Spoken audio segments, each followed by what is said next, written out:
অসমৰ বুকুতে পদুম ফুলিল সকলোতে বিজেপিৰ নিচা নৰিল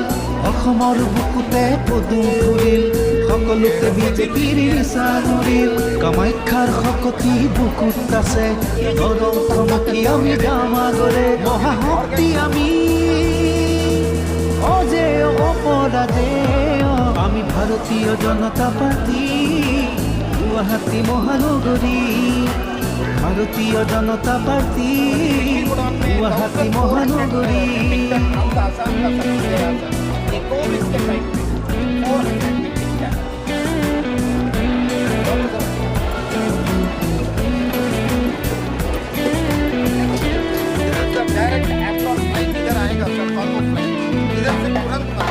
পাহাড় ভৈয়াম চহৰ নগৰ জাতি জনগোষ্ঠীৰ এনাজৰী আগুৱাই যাম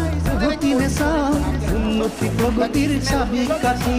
পুৰনিয়া সেতুৰ উপৰে দি যাম সুখৰ আকাশী তাতে ঘূৰি পাম পুৰনিয়া সেতুৰ উপৰে দি যাম সুখৰ আকাশী তাতে ঘূৰি পাম মহাশক্তি আমি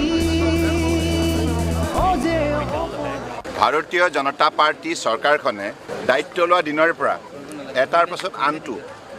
আমি অসমৰ উন্নয়নৰ বাবে গুৰুত্বপূৰ্ণ প্ৰকল্প হাতত লৈ সম্পূৰ্ণ কৰিছোঁ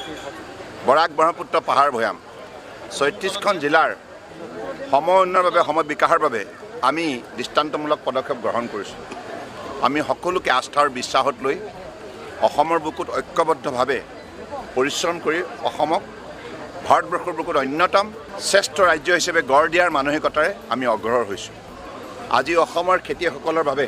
এইটো এটা ডাঙৰ সফলতা অসমৰ বিভিন্ন ধৰণৰ খেতি কৰা আদা হওক হালধি হওক শাক পাচলি হওক বা ফল মূল হওক বা বিভিন্ন ধৰণৰ যিমানবিলাক উৎপাদিত সামগ্ৰী অসমৰ বুকুত আছিল সেইবিলাক আজিলৈকে অসমৰ খেতিয়কে বিদেশৰ বজাৰ বিক্ৰী কৰাৰ সুযোগ পোৱা নাছিল মনেদি ভাবিলেও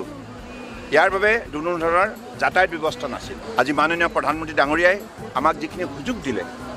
প্ৰধানমন্ত্ৰী নৰেন্দ্ৰ মোদী ডাঙৰীয়াই অসম তথা উত্তৰ পূৰ্বাঞ্চলক যেনেধৰণে ক্ষিপ্ৰ উন্নয়নৰ বাবে গুৰুত্ব প্ৰদান কৰিছে তেখেতৰ চমু ছবছৰীয়া কাৰ্যকালত তাৰ বাবে আজি এটাৰ পাছত এটা নতুন নতুন কাম ইয়াত সম্ভৱ হৈছে আৰু ইয়াৰ ফলত কি হ'ল আমাৰ পৰম্পৰাগত যিসকল আমাৰ পৰম শ্ৰদ্ধাৰ খেতিয়ক আছে যি পদ্ধতিৰে কাম কৰি আছে ইয়াৰ উপৰিও এতিয়া উচ্চ শিক্ষিত যুৱক যুৱতীয়ে কৃষি খণ্ডত আত্মনিয়োগ কৰিছে আৰু তেখেতসকলে এই কথাটো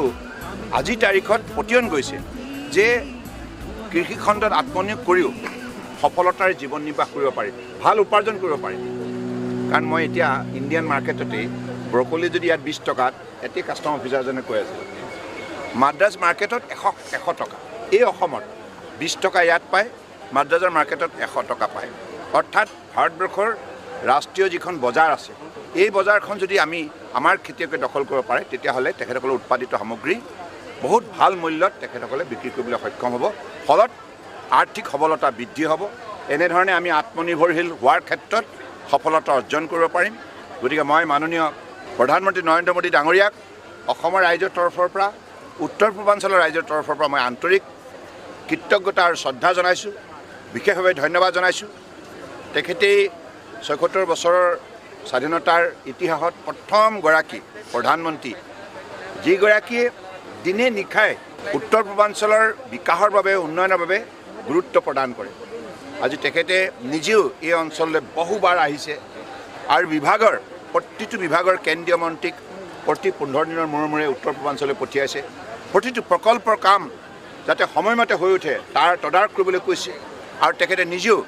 প্ৰতি 3 মাহৰ মূৰে মূৰে উত্তৰ পূৰ্বাঞ্চলৰ উন্নয়নৰ সন্দৰ্ভত প্ৰতিগৰাকী মন্ত্ৰীৰ পৰা মানে ৰিভিউ লৈছে পৰ্যালোচনা কৰিছে আৰু প্ৰতিগৰাকী মন্ত্ৰীক তেখেতসকলে যিখিনি সফলতা অৰ্জন কৰিছে তেখেতসকলৰ বিভাগৰ কাৰ্যসূচী ক'ত কেনেধৰণে সফল ৰূপত ৰূপায়ণ হৈছে এই খাতিয়ান তেখেতে বিচাৰি প্ৰতিগৰাকী মন্ত্ৰীক উত্তৰ পূৰ্বাঞ্চলৰ প্ৰতি অধিক দায়িত্বশীল দায়বদ্ধ কৰি তুলিছে গতিকে সেইভাৱে আজি উত্তৰ পূৰ্বাঞ্চলৰ আঠখন ৰাজ্যই সমান্তৰালভাৱে উন্নয়নৰ দিশত আগুৱাই যাবলৈ সক্ষম হৈছে আৰু মই ভাবোঁ যে এই যিটো কাৰ্গো ফেচিলিটি ইয়াত হ'ল ইয়াত এই ফেচিলিটিৰ যোগেদি আগন্তুক দিনত গোটেই উত্তৰ পূৰ্বাঞ্চলৰ খেতিয়কসকলে এই গুৱাহাটী কাৰ্গো যিখিনি ফেচিলিটি পাইছে এই ফেচিলিটিৰ যোগেদি তেখেতসকলে ভৱিষ্যতৰ দিনত দেশ বিদেশলৈ উৎপাদিত সামগ্ৰী পঠিয়াবলৈ সক্ষম আৰু আজিও লণ্ডনলৈ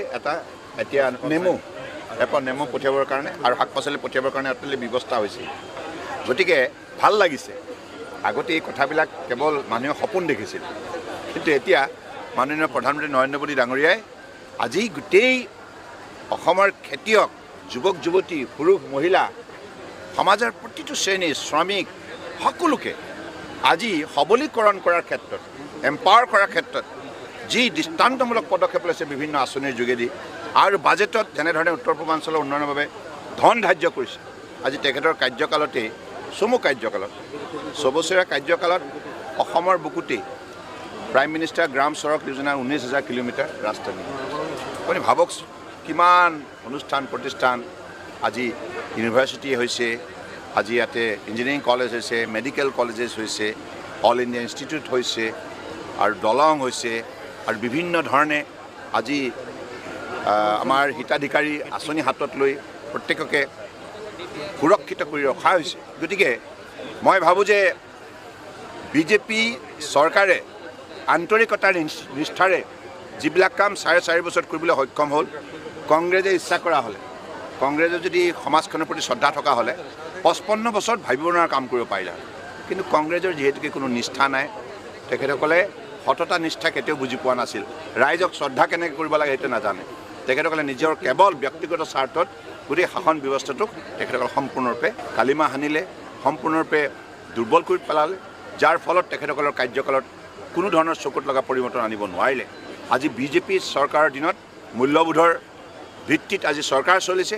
যাৰ বাবে কেৱল বৈষয়িক দিশত পৰিৱৰ্তন হৈছে এনে নহয় মানসিকতাৰ পৰিৱৰ্তন নৈতিকতাৰ পৰিৱৰ্তনো আজি জনসাধাৰণে প্ৰত্যক্ষ কৰিছে আমাৰ